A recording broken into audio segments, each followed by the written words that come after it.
Hello and welcome back to this very special episode of Too Young for This, Too Old for That with Annie and Angie.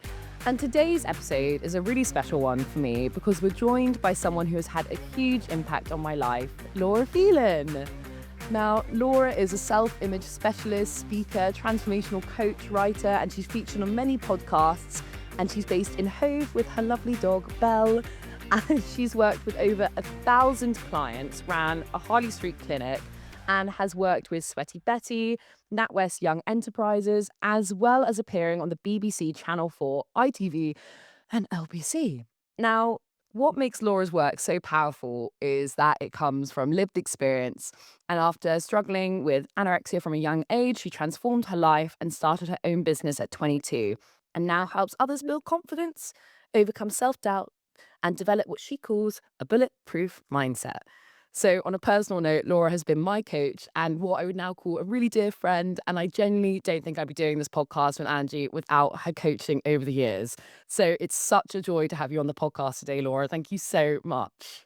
Oh, thank you for having me. What an introduction. What an emotional journey it's been. But yeah, I'm really, really glad. Honored to be here as well. Oh, thank you so much. Welcome. Thank you for joining us. It's always weird to hear about yourself and someone else talking about you, right?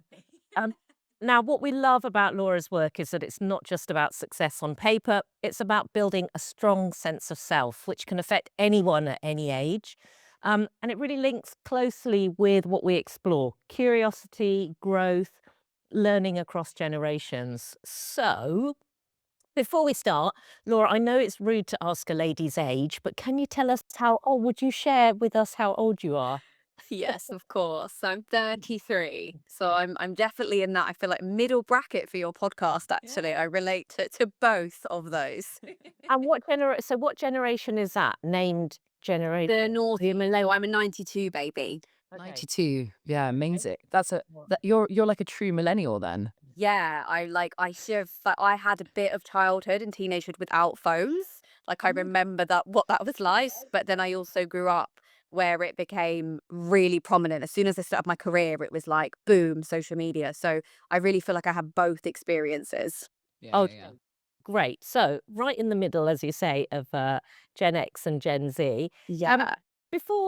First question then, or second question, can you tell us a little bit about your journey from when you started to where you are today? Different Yeah, stages of definitely. life and work. Yeah, I mean, Annie spoke into that so beautifully, so thank you. And actually, I was creating a piece of content on this yesterday. It's you might have seen it at the moment. A lot of people are creating their, 2009 to 2000 and now 2016 to 2026. And for me, as you said, everything I've done and everything I continue to do has really been informed by my own journey, which I think for anyone in a sort of creative wellness business field tends to be the way. And, in spite of the fact that now I do a lot of confidence work with women and I help people build that really strong sense of self, whether that's in their business, whether that's on camera, whether that's just within their mind, that wasn't always my story. So as a teenager, between the ages of 13 to 17 for me was when it was really ripe for my eating disorder. I struggled with my body image, definitely my self image in terms of my identity, who I was.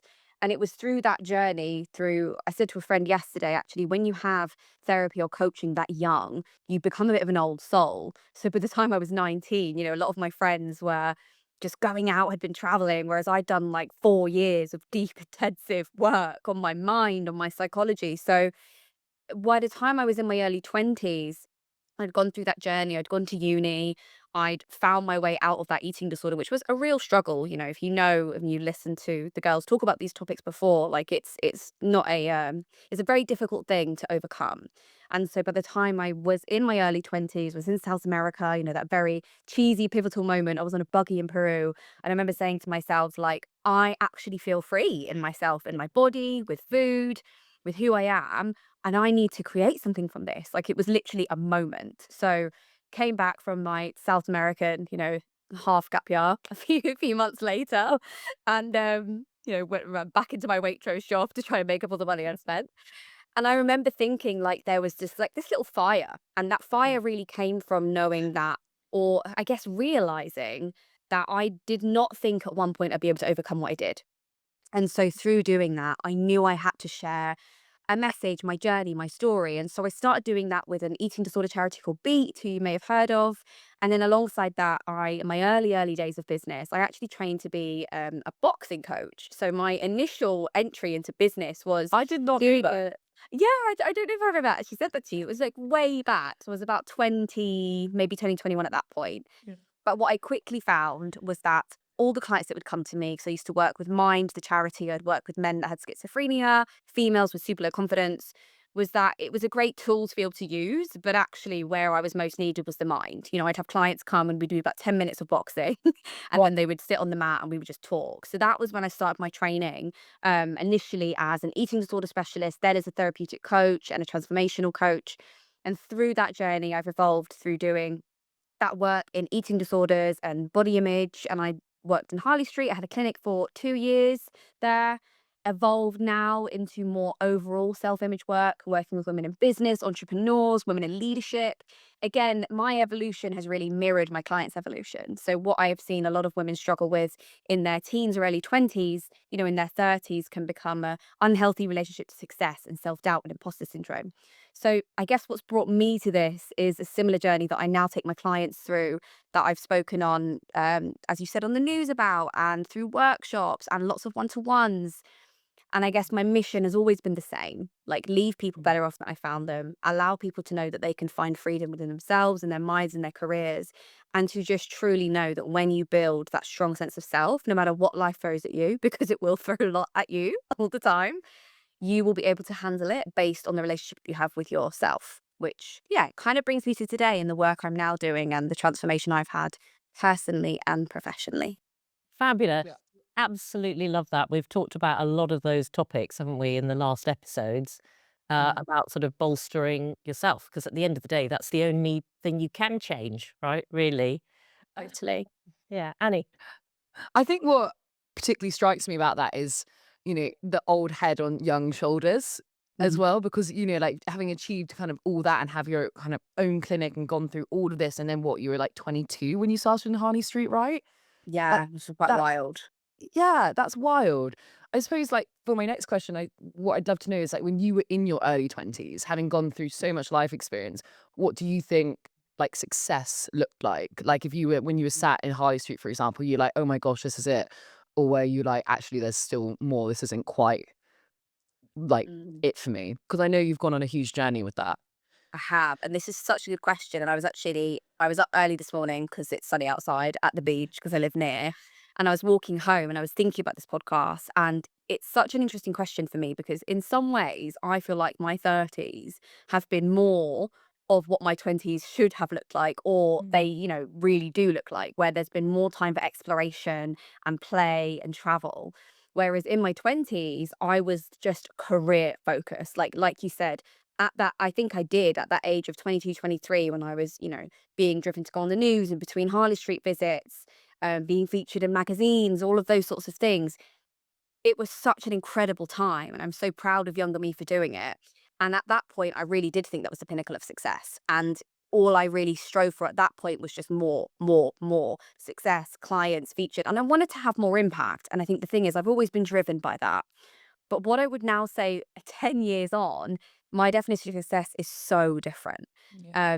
And I think perhaps sometimes I call it the Gatsby effect, in the book where he kind of reaches that pinnacle and then nothing from there almost feels good enough or exciting enough. And I think coming into my 30s, I came out of a long-term relationship. I moved to Brighton from London where I had built my career, and I really stripped back a lot. And while now the work I do again is still much driven by impact and I still have that passion, my passion is much more grounded. It doesn't determine me having to be doing big, huge, incredible things all the time in my career to find a sense of worth and success. And so actually the journey has been different. And what most people, I guess, might come into their 30s achieving, I feel like 22, 23-year-old me was doing. And now success for me does look like those things. And it looks like being able to have a matcha on the beach with my dog in the morning, Yeah. not look at my phone, and have a regulated nervous system. And so I think that journey has been really interesting because it's changed significantly. And I don't desire as much as what I did in my early 20s as I do now. My business has matured, my mind's matured. And I think that is part of the evolution. You start to realize that the things that are based on metrics are amazing and they are great milestones, but how you feel again at the end of the day within yourself and your mind, for me, is the biggest success you could ever achieve if you can find peace there. Yeah. I love that as well. The idea is that your 30s was almost more what your 20s should have been, because it's almost like rewriting those expectations. So I think we spend, no matter like how much we kind of talk about it, and it's mainly what this podcast is about, that idea that there's still this kind of societal expectations, like in your 20s, you should be doing this and exploring life here, and then going into your career here, and then doing that. Whereas actually, I think we're hopefully moving towards a place, particularly for women, where we can actually mold our own lives and careers, and they shouldn't just be bound by the era or the chapter we're in. And you can also, you can have a career, but you can also personal fulfillment. They go hand in hand. Yeah. Yeah, I love that. We can try. And Yeah. can try. And then it's, I think, understanding that, as you said, you can see little you or the smaller you, and what she needed in your 20s was different. And what Mm, she needs now, what you need now in your 30s is different. And this, totally. again, this sort of generational thing that it's not fixed. And so, it doesn't have to be anything. But it's knowing the self and knowing what you are and what's working and what's not that is a great, way to start. So, question. So I know that you and Annie have known each other for a long time. Yeah. Which generations are you most in contact with in your work? So interestingly, I really feel like my clients have evolved with me. So I've got two clients, Annie being one of them, and another girl I work with, who I've had for 8 years. So she's been with me from the beginning of my journey. And so I've got a couple of clients that have really come with me on the journey of more of that millennial late teens, right up into their mid 20s. But I do also work with women, I would say, more in the brackets between 30 and 40 as well. So it's both eras. And I find I've either, as I said, had the client that's come on the journey with me, or I've had a woman later in her career or journey at some point that's realized something's missing or something doesn't feel good within myself. Like I've been on the career ladder and I still don't feel fulfilled, or I'm really burnt out, or Yep. the fact that I can't feel comfortable enough in my own skin and my mind really impacts my life with my family. So I'd say majority are now more in the kind of 30 to 40s era, or like my millennial, I guess, if you think of it that way. But I have a few clients that have started, as I said, from late teens, early 20s that have come with me. So there's two main groups there. Yeah. And how does it feel like to work with people that are older than you? Interestingly, when I was younger, as in like when I started, and I remember when I was in Harley Street, I had a ton of clients. Like that was my main body of work. I remember at one point having a client who, at the time I was about 24, and I think she was in her 60s and she was really struggling. And I remember feeling, I don't know if the word is intimidated by it. I think I knew that I felt like I bared a huge responsibility. And I remember at Yeah. that age thinking, I've done all this training, I feel really qualified, but it did feel like a big thing at that point to kind of hold someone who had been through so much life, Yep. because at that point I hadn't. I would say now I feel a lot more comfortable with it, in terms of, because I do relate to more of being an old soul. A lot of my best friends are mothers. I'm not a mother yet, but I understand their life and their needs and their desires. I'm also done a lot of work in my 30s around my hormones. I'm very aware of things like perimenopause, which also affect some of my older clients. So I actually really enjoy it. And I would say working with women, I love working with women at the start of their journeys and kind of being part of the journey like I have with Annie. But there's also something really beautiful about a woman later in life realizing she deserves more and wanting to put that time into herself, that's also very, very rewarding. And I feel very honored to be a part of. Yeah. Great. I love that.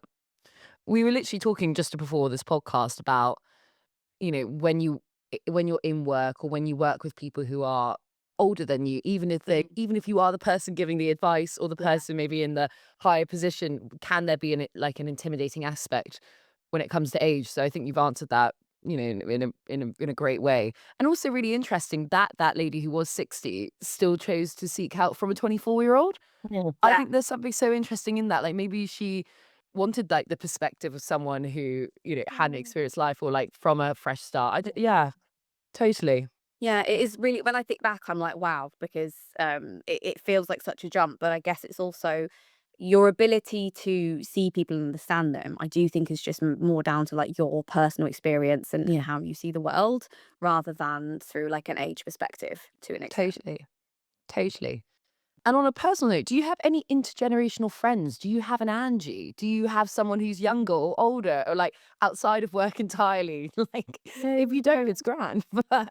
Yeah. Do you know what I always have? And actually, when I remember when I think this is probably the thing around when you do also so much work at a younger age. I remember when I was 15, 16 and I had a gym membership. Again, I was still sort of in the recovery journey. So when my friends were partying, I was in the gym after Reading Festival, which I wouldn't, recommend. Give yourself a break, guys. That's Uh, great. and so I would meet a lot of people there, like older women. Like, and when I say older, they were in their like mid to late 20s. But as a 15, 16-year-old, that was a lot older than me. So I've always had, I would say, more so older Mm. because I do relate more to that sort of older soul. And I remember one time they took me out, I had one of their IDs, I would go to the pub with them, but they would really take care of me. Like I was still like baby Laura to them, Yeah. but we would like go on like adventures together. It's quite funny. Like they were absolutely gorgeous. So I've always had friends of different ages. Obviously now I do have friends that are a bit younger than me, but more so I would say, like next generation. I was also, I'm like the oldest out of all my siblings. I've got one brother who's 6 Yeah. because my mum had a later in life child and the other's 19. So I've always, I think, been more of that like older soul with adults. Those are the conversations that I sort of grew up around. So yeah. Yeah. Great. Totally. So you're a millennial, so different to us. What do you think is the one thing that your generation has had to learn the hard way?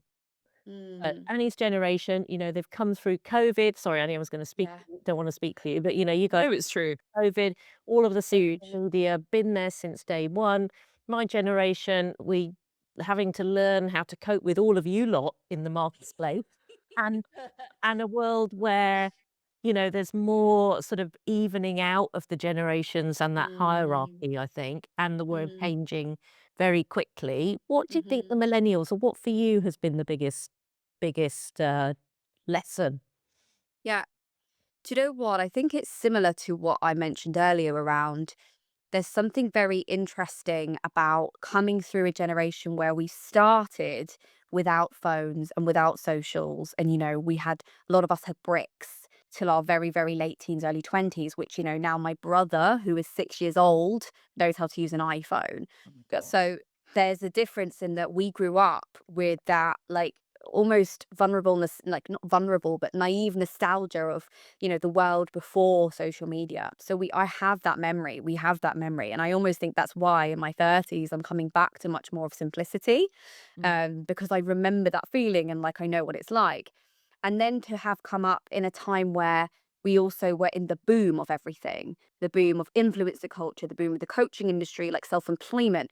So we've almost lived both. And I would say that for me, for sure, and a lot of my peers, there's a little bit of a pendulum swing between, well, Yeah. where do we quite fit? We remember those days. We remember that nostalgia of not having all these high-tech apps and the hilarious filters from 2016 where we didn't have like camera mode to record Yeah. things. And there's that nostalgia of simpler times, of Yeah. something that was less invasive in terms of our minds being consumed with media all the time. But we've Yes. also, essentially grown up in our later sort of early 20s, late teens, where we've had to accustom to it. So Yeah. I'd say one of the biggest struggles has been that it's almost like we've gone through two cultural shifts and movements. We have the awareness of the 90s and the places where faces weren't all frozen, and we remember expression in films, to now still being at that age where we're now aging in a way that others Yeah. might assume we should start reversing the process, where every Hollywood actress looks the exact same. So it's almost like this inner conflict, I guess, for a lot of people of like, which am I going to go? Like, which way am I going to go? Am I going to allow myself to remember that I'm allowed to have those simpler times and I don't have to keep up with this ever changing media and these unrealistic regimes, whether that's in beauty or career, or am I just going to get lost in that? And I'd say that's something my clients mind and I've personally been on. I really Yeah. get back to not everything, but some things back then. And I think, God, we've had a body positive movement and we've had all of these mental health movements, but actually how far have we come Yeah. when you look at especially women's place in society. So I'd say it's that inner conflict and having experienced both sides. And almost again, a lot of women my age are burnt out. They're having career pivots. They're having career, like, almost like a 30s plus breakdown, because they're like, what do I want? Where is my life going next? Because we've experienced both ends of that spectrum. I hear absolutely everything you said there, because my algorithm is like completely confused on Instagram. Yeah. And because I actually follow a lot of influencers who are like maybe like 10 years older than me in their 30s, Mhm. and they talk a lot about that idea that, you know, like we want to move back to a time that's a little bit simpler. We're not tied to our phones. And I kind of romanticize, like I say on this podcast, I'm always like, oh, those 90s must have been so nice. But then at the same time, it's deeply confusing, because then you go and you look at, like, for example, the Oscars red carpet, and everyone's like shrinking, and people are going, oh, the 90s are back in this way. And, that kind of the things that we don't want to remember from Totally. are coming back with it. Very So it's conflicting. very confusing. And so I can only, and I've spoken, my sisters are a similar age to you, and my sisters they said the same. They're like, on one hand, you want that nostalgia. On the other hand, you want to leave bits behind that don't serve us anymore. So it can lead to like a complete burnout, because you're the How it first. is- but that's how evolution works, right? You take the good bits and you try and leave some of the bad bits behind, right? And Yeah. Yeah, work out what the future is that you want to build. I exactly. think, and it's about taking off the sort of rose-tinted spectacles and go, those bits were great. Those bits were Mm. great, right? All the sexism at work. I could tell you stories that I've been through that would make your hair curl, right? Can you imagine? And at the same time, maybe some of those attitudes in wider society are coming back too, right? I was Mm. watching that Manosphere documentary with my 18-year-old, and honestly, Yeah. for about 15 minutes, I had to turn it off. It was making me feel really It's a lot. yeah, it was a Yeah. lot, right? It was more than that adolescence show in a way for me. I found it really disturbing. But, Yeah. so those attitudes, maybe they never went away and we were just making so much noise as women that we didn't notice. I don't know. But I think, yeah, Mm. it's not a bad thing to be looking back and going, yeah, we'll have that and we won't have that. Yeah. Yeah. It's really interesting to hear, those um, sort of tensions about for women of, am going Yeah. to be a mum? Am I going to carry on with my career? What does this mean? Where do I fit? Totally. They're perennial questions, right? I don't think any generation will not suffer those or not have to go through those, being realistic. Yeah, it's a Like, universal kind of rite of passage, isn't it? yeah, I mean, we were told you can have it all, right? You're the first generation, Mm. you can have it all. So I'm in my mid 50s. Yeah. Carry on, crack on. You can break through the ceiling. You can do that. But there's a cost at some point of Yeah. trying to do it all. And maybe we should have this discussion about where the men fit in another time. But um, yeah. So that's quite interesting. Yeah. Question then. What's the biggest challenge you think that the Gen Z face right now? I've got kids who are Gen Z. He's Mm. Gen Z. Not that we're here to give her advice, but No, but I also think that, like, I was very lucky going through, and not very lucky with what I went through, but I've mentioned it before. I did struggle with like an eating disorder, and Laura was my coach. But I was very lucky to have Laura as support and guidance, and to get me through that. And not all 18-year-olds, can have that support from their family and coaches. And like I had my amazing mum was on it. So I suppose, like, regardless of whether someone's going through that or not, I think it's, what advice would you have, Laura, to, a Gen Zer or a 20-something-year-old who doesn't have access to, that sort of parental support or amazing coaches like you, in Yeah. terms of navigating this, I suppose, quite a weirdly complex. I feel like in the last like few months, the world's become like very even more complicated, especially when it comes to like body image and showing up as a young woman. Totally, totally. And yeah, I think, again, you are that kind of wise soul in terms of what we did and the work we did and the work you've had to do for yourself has allowed you to have that outlook, I think. And at the same time, I'd say the main thing I see and I witness is like this just building pressure to be successful, to, again, you've had, like Angie said, the first generation of you can do it all. And then our generation of kind of continuing that. And then with the Gen Zers, it's like that on top of the social media, on Yeah. top of the constant noise. We're in an era where there is so much opportunity, but so much, I don't want to say competition, but so much saturation within industries, within what it means to be successful. You have more access than I did, again, in those sort of early 20s, late teens, to media, to the world, to what's going on. So I think it's navigating that mounting pressure, like that imposter syndrome, the self-doubt, the comparison I see in the Gen Z is massive. Yeah. That feeling of like, am I doing good enough? What is good enough? Like even that feels like quite an existential question of what on earth is good enough when you see people online Mm. either crushing businesses or saying, I've just made my first million and I'm 20. Like, Yeah, the it's word I wrote down is enough. That was my next question, is what is yeah. enough? Yeah, it's really, really difficult, isn't it? It's massive. And I would, like I said, when I started, I didn't have the noise around I'm 20 and I live in a Marbella yacht, I mean, Manosphere, and I earn 20 grand a day. It's like, it is wild, wild west out there, right? Yeah. And that must be so hard to contend with when your brain is literally still forming, when you are still figuring yourself out, when you are still finding your place in the world. And I think that's very confusing. I have women that come to me that want to build businesses. I've worked with influencers and creators. I've worked with speakers with women leadership, but whatever the industry is that they're in, they all have that same mounting pressure of the bar is so high and so wide. What is my happiness versus what would make me happy versus what I should be doing to be successful? So I'd say the mounting pressure, the enoughness, like Angie said, and the feeling of like, where does that start and end? You've not really known a life without social media in comparison to what everyone else is doing. And so how on earth are you meant to live life without it? Yeah. Yeah, I think that's right. But I'd also sort of challenge a bit of that and say that I don't think that's just a Gen Z problem. I think it's a problem for everyone, Oh, actually. And I think, definitely. everyone, whoever, I always laugh when Annie says, "Well, in my Instagram feed," but, yeah, in my Instagram feed, it's Borka. It's like the granny's doing, The vortex. crazy Auntie Anne, whatever, Yeah. you know her? Yeah, and so she's rocking it and representing John Lewis, and you're like, "Hang on, Yeah, yeah, yeah. do that. I wanna do Yeah. that." She's just dancing in her kitchen mixing on the hob. Totally. Right?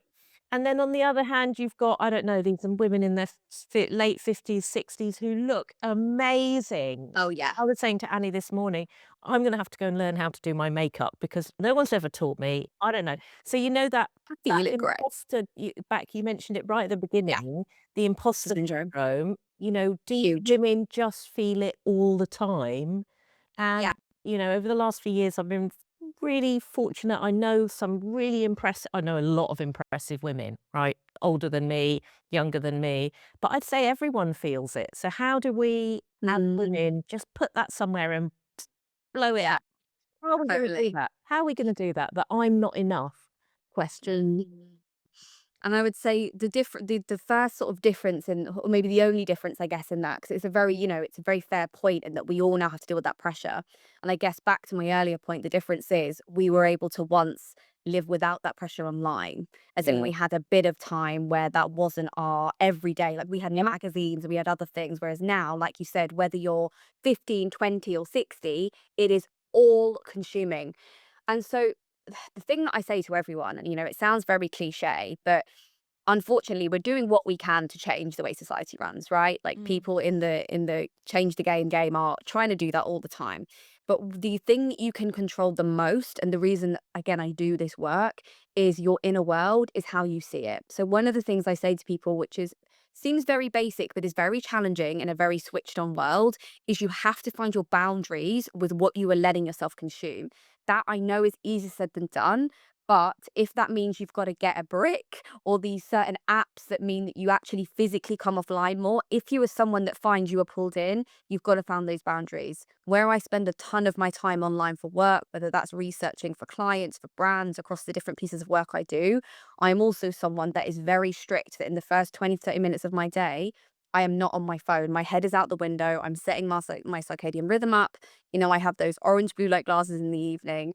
I try and put my phone down where I can. And that's just me taking a bit of personal responsibility and saying, I know if I open this feed and open this app, it is going to impact something about what I'm doing, what I'm not doing.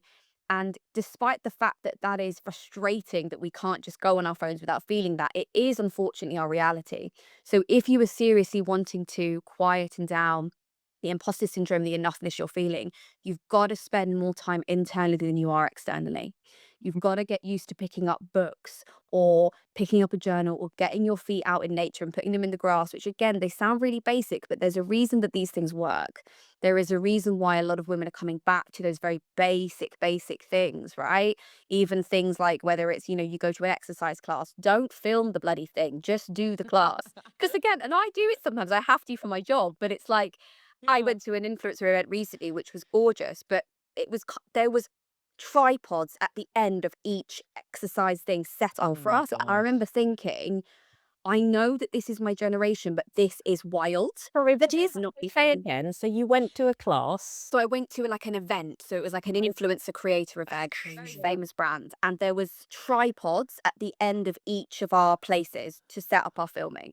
Wow. So it wasn't even a question as So to I have whether a we was question wanting on to. that. So Yeah, now, go for it. one of the things I do is so I teach yoga, one of the things, and so you, Yeah. not that often, but put your bloody phone away. Yeah. Number two, I study with a monk, so I have a Yeah. big sort of meditation practice. But I've got a question for you then. In that environment, given that you believe that, we need to put our phones down, did any part of you think, so I'm putting you on the spot, No, now go if for it. you don't want it to be in, um, is, did you Yeah. think at any point to go, no, I'm going to turn your camera off or turn your tripod off or not record it? But that was the whole point Yeah. of being there, right? Yeah. So the funniest thing is this is very ironic. Mine wasn't working, so my stand up wasn't working. So I didn't have a choice. I did, however, have to get and wanted to get some filming for it. And this is the interesting conflict that I mentioned earlier. It's that tension between that's part of my job. I know the power in it. I love to help women create content in a way that feels good for them. But is there a boundary between you and that piece of content? Is there a Yeah. boundary between you and filming? Can you go to that, but then go to another event or class where you don't get your phone out? And I think those are the kind of questions, and that's that tension spot of I'm aware, and lots of women I work with are aware that that is part of our careers. But when you want to build that really strong sense of self and confidence, you have to be okay with setting personal boundaries with yourself around turning your camera off, turning your Instagram off. And even within conversations with peers, this isn't always just about socials. It's what are the conversations you're having? What are you listening to? Like, how are you talking with your friends and your peers that are also on a career journey or wanting to go into motherhood? Everything we navigate can bring up a sense of enoughness. And so, what you have the most control over is your responses, is what you take in, is the boundaries that you set. So, Yeah. it's almost like you want, if I could give this a visual, how can you create your own bubble, whatever that looks like for you within it? For me, that bubble is going down to the beach and getting in the ocean where I can't have a phone, I can't do anything. I'm just in the sea with myself. That is my bubble. I have a few others. So, if you are someone that's struggling with that, comparison, that enoughness, you've got to find things outside of the things you're comparing yourself to. What are you doing just for you? How can you switch off from the conversations that are constantly about striving and tap back into what it is that you need? Yeah. And I would say that the positive thing that I'm seeing at the moment is there is a lot of conversation around this, whether it's online or in person. There's a lot of conversation around how can we be less focused on just striving more? How can we come back to simplicity? How can we come back to simplicity in how we act and what we wear and what we eat and how we move? There's a lot of conversations on wellness as well. There are, and again, sort of the thing that gets me wound up is how to do that, but still we're gonna film ourselves talking about it. Yes, that is the tough bit. We're gonna take pictures of ourselves in our simple life. But I think that's the thing is though is that I think we have to have that because ultimately we're still going to consume social media. Mm, I'm really strict with my social media and you like are. when I consume it. I literally had a brick phone in the summer. I was having like a moment where I was like, I'm so stressed. So like didn't go on Instagram for a month. But That's fair. therefore I think it's like it's combating it. It's like, I'm still going to consume social media. I hear a lot of people talk about tailoring algorithms. I try and do that as well on my personal Instagram. So I think therefore it's, you can like have a minute where it's like you talk about, this is how I limit my social media. This is how this is me going on a walk. And to be honest, if I see someone going on a walk or doing a workout, I'm probably going to go do it and feel better for it. So I think it's like trying to put the positive stuff out there in order to combat all the faff. Like, and What you're your doing is you're algorithm curating. You're curating you, Yeah. seeing what you take in, which I think that for me is the most realistic way. Unless you're someone that is going to go incognito and get offline, the best thing you can do for yourself is curate your online experience Yeah. to feeling more supportive, positive, and in alignment with who you are and what your desires are. Totally. And I think also like a lot of people, especially when you're in creative jobs, you don't really have like in the creative world, you don't have that like privilege to be like, I'm just not going to be online. Like I had one friend say to me, they were like, oh, I've just deleted Instagram, I'm not on it. And I'm like, well, you don't need Yes. it. You Yeah. don't need it for your field of work. Whereas like sometimes like I don't want to go on Instagram or TikTok today. It's part But of your job. but it's a part of my job. Yeah, So therefore, I sure. have to create a healthy boundary with it. Whereas with some friends in Exactly. corporate jobs and their LinkedIn looks rubbish, and like 'cause they don't need like I feel like they haven't like they know it, and I'm not being a twit. They know it, but like because it doesn't matter because that doesn't as long as they're good in that doesn't apply to them at all. So I think like with what you're saying, it is about like creating a bubble and going okay. If especially if you're creative or self-employed, this is something I have to work with, so may as well make it a really healthy relationship. Post, Yeah. which is so many things in this world, right? It's figuring out it's figuring out where your anchor is within all of the noise and all of the storm that feels like it's around you, I would say. Totally. But Totally. I've got a question. What's the one thing, so you're a coach and you work with women, what's the one thing that you'd give my generation as advice? Mm. Am I as old as you? Am I the same age as your mum, for example? Yeah, my mum is 56. Yeah, so I'm going to be 54. Oh, do Okay. you know, the advice is just do more for you and be more selfish. That would be, if I think about my mum and women I know there, and like my mum, like God bless her heart, and like I've got a little brother who's 6 who is as wild as me. He's got ADHD. He's great. He is like a live wire. God I bless this child. cannot imagine having a 6-year-old of my own. Right? Like she's a hero. She's the hero, Laura's mum. isn't it? I'm gonna send this to her. Yeah, honestly, I would say it's be more selfish and give back to you, because I know she definitely grew up in a way where selflessness was not taught, um or selfishness rather wasn't taught, right? We didn't have the conversations that we have now around take a minute, have a cup of tea. It was raise the children, do this, do that, and it's an awful lot. Like that generation, your generation has really That run a lot. generation. It has though. Generation, Angie. You have had to deal with a lot, I would say, from my experience of, I said, of my mum and lots of women that I know and friends that I've had. It would be to give back more to yourself if you can, and like reclaim that, because What do my you mum think the personally does challenge? not know how Yeah. to sit down. What do you think the challenge is to that for us? I would say, I mean, I can only speak from the experience of, like I said, with my mum and other women, that you weren't taught it, that it wasn't second nature to sit down, to take a break, to give back to yourself. That wasn't as, I guess, encouraged as I would say, therapy, mental health coaching, that type of thing. Those conversations did not exist in the same way. I'd say even motherhood as a topic nowadays is so much more truthful as to the challenges, as to what people navigate. And that was not conversations or just environments that were created as much as it is now. So, you know, learning to have to really just take that on the chin, as opposed to being like, how does that actually feel for me? But I don't know, if I'd love to know from you, like, does that match your experience, or what? Yeah, what would that be for you? Well, I suspect our mums were, they were navigating even tougher times, right? So we learned from them this need to be, dutiful's the wrong word, but there was there was a sort of quite a conformed role for what motherhood and wifelyhood wifing look like, right? So you sort of, you follow those examples. And because we didn't have all this access to the outside world, so you only Yeah. really saw your mum and then your, Mm. your aunties or the people that you knew. You never really knew what was out there. Yeah. And I think their sense was always to duty. Or Yeah. maybe even they didn't think of it as duty. It was just what you did. Yeah, duty. You got up in the Totally. you did that. So I think we've got that, and so we've got that work ethic. Yeah. No one ever talked to us about taking time for ourselves, No. but maybe more so, right? I'm 53, not 83, so we've done our spa breaks and all that sort of stuff. Yeah. I think for me, and I think arguably it's gone a bit the other way, right? So I think that the looking at yourself sometimes feels like it's become very self-indulgent, if I'm being Mm. honest.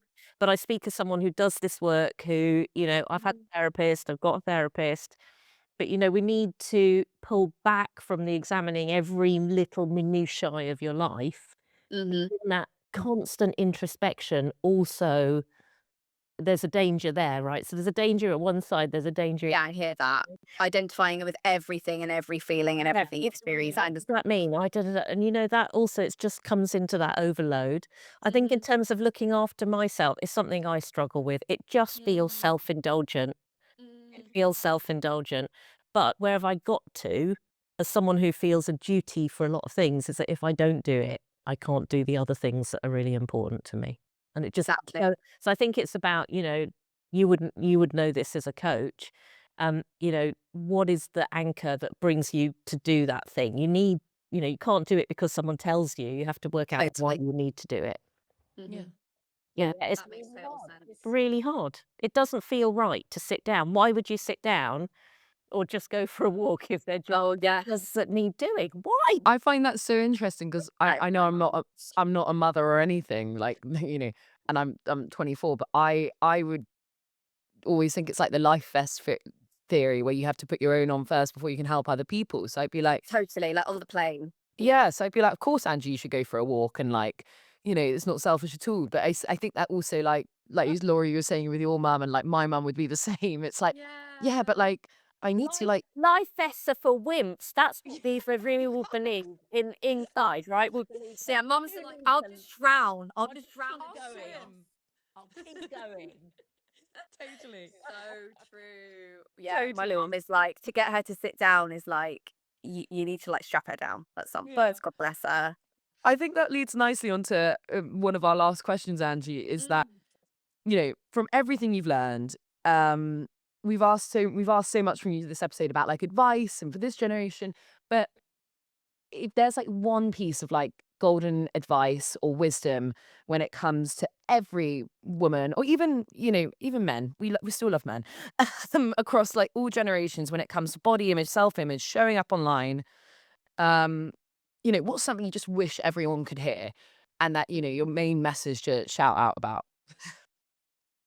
Kind of a two-pronged approach to this, but it's a question I would put out, and I think I would have asked you this at some point, Annie, and it's a question I ask myself often, and that I'll always ask a client is, this is a really useful thing to ask yourself. If you're not quite sure what you want or where you feel good or what alignment looks like for you at any age, any point in your life, is saying to yourself, if I were on a desert island and if I were in a world that was just mine, as in I didn't have to deal with outside expectations and unrealistic beauty ideals and whatever else is going on, how would I live and what would that look like?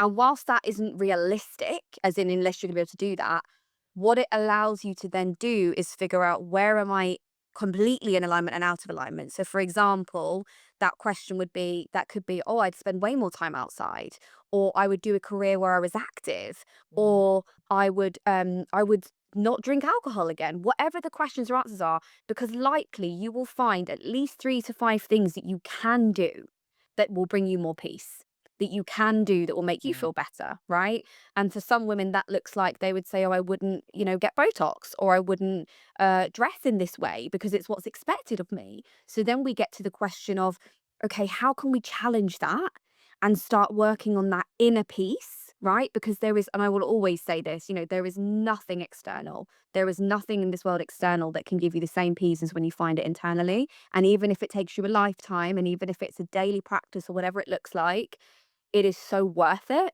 So figure out what that is first. Figure out what that like deep truth within you is, what your anchor point is, what feels good for you without all the noise, without all the expectations and pressure. And ask, how can I align my life and the things in it as close to that as possible, given my circumstances, right? Given my circumstances, what could that look like? And that will bring you at least 10 to 20 more % peace in your life than you already have, because it will be coming from a place of truth. And that is so unique to everyone that's the great thing. There's nothing universal about that. It's simply down to you and what lights you up. And I think that's the journey I've been on in my 30s that has really allowed me to redefine my relationship to success and find a lot more peace in myself, even more so than that initial recovery journey. 100%. Yeah, I think it would be that. I think that's amazing. Really like that. And what I'm struck by, and maybe when you listen back to it, is how that really, for me, correlates with and cuts into a sort of near religiosity. So at some point, we should talk about it more. But, actually, are we talking to that as someone I spend a lot of time, thinking about, well, being religious and whatever. Yeah. But, actually, is your soul or your spirit. That's the next. So there a name for that. And what does that Totally. Yeah. 100%. See what you do next, what your look like. So, if you've listened to the podcast, you'll know that we're going to ask you, what in the last week or so, what was your too young for this, too old for that moment? Anything that made you feel too old or too young, Laura? Too young. It could be anything as frivolous as possible. Yeah, or I as think profound. it's not profound. I think it is like when I do a lot of work within social media as part of my job, right? Yeah. I've also, and I've kind of, this is a practice I've made part of my life. Something I really try and reject as much as I can is celebrity culture. So even though I'm up to date with a lot, I like to keep up to date what's going on in the news and the world, and in terms of even trends and things like that, because it's relevant to my clients. I also would not know what Beyonce or X person is doing. So my friends will always share things in the group, and I'm always like, I still don't know what you're talking about. And they're like, how do you not know this? You're on the internet, you're there all day. And I'm like, I still don't know. I choose not to know. I'm happy there. Don't need it. That is one of my most silly things, but I actually find it brings me a lot more peace. That's so fair. And That's also so just fair. how I use tech, like some of the most advanced things, and then you'll give me like how to sign into something, and I'm like, I don't know my password, which I just feel like is very like. I didn't expect that from you. No, I don't. I always forget my passwords. My poor VA is constantly resetting my password. That's me as well, every single time. Every time. And I you- hate passwords. You've got like the techiest setup. Like you posted the other day about your TV presenting and your TikTok I have presenting. a studio behind me. Like you guys can see, like I've got lights, I've got everything. my But God. Craig does that. My partner does that. I don't do that. We like Craig. Craig's great. Yeah, that's my good moment. Like I could, walk the talk of all the tech, but I'm not setting up. I love that. Oh, Laura, thank you so much for coming on. Like I said at the start of the podcast, this has been a really, really special full circle conversation to have. And I think you've just brought so much wisdom and advice that I hope our listeners can take hold of and cherish. So a reminder that you're allowed to grow and redefine success at any age. Thank you so much for coming on. It's been great to meet you, and he's been telling me all about you for the last 9 months. So it's really nice to meet you. So Likewise. where can people find you? All the socials that we have kind of shot down on this podcast, I am on Instagram, on LinkedIn. Feel free to send me a message. You can also send me an email, but come and connect on LinkedIn or Instagram. That's where I hang out. I'm sure the girls will put it in the notes. This is Laura Phelan. Love to hear like where you're at, what's going on for you. If anything's been helpful, just come and drop me a message there. And you've got lots of my dog will be featured on there, which is, I always think, a nice thing to say. Amazing. I love Belle, the dog. Yeah. You can watch. Thank you for having me. It's been amazing. So thanks so much. It's been too young for this, too old for that. We'd love to hear what you thought about the show. You can drop us a message wherever you're listening, or on our website, or on the socials again. We'll see you next time. Thanks. Have a great day. Bye, Kingaries. Bye. Bye. So, just a little addendum after recording the episode with the wonderful Laura Phelan. And I think what really strikes me, and it strikes me again and again, Annie, so it's worth mentioning, is that yes, this is about different generations, but I think the themes that keep coming up is that we all suffer from the same things. We are all going through the same things. So whether it's social media, taking care of yourself, imposter syndrome, feeling good enough out there in the world, these Mm. are not generational things. They're for everyone, right? They affect Gen X, Yeah. millennials, the Gen Zs, everybody else and their dog. They affect, I'm not sure the dog, but I Well, think and they affect men and boys too, not just women. And I think the thing to take away for me is always that there are more similarities than differences, and that's the one thing that's going to keep us all going. So I 100% agree. have those conversations. Talk to your mums, talk to your dads, ask them about some of these issues. And we They all might be feeling the same. yeah, and it was really interesting. Our parent episode, the episode Yeah. on parenting, it sparked a really lovely conversation with my mum and I that, we haven't had for 50 years, and we should have probably had it 20 years ago. So, some of these things run and cut deeper, but it's the similarities and the conversations that matter. It's the power of intergenerational conversations, everyone. Thank you so much. We'll be back next week. Love it.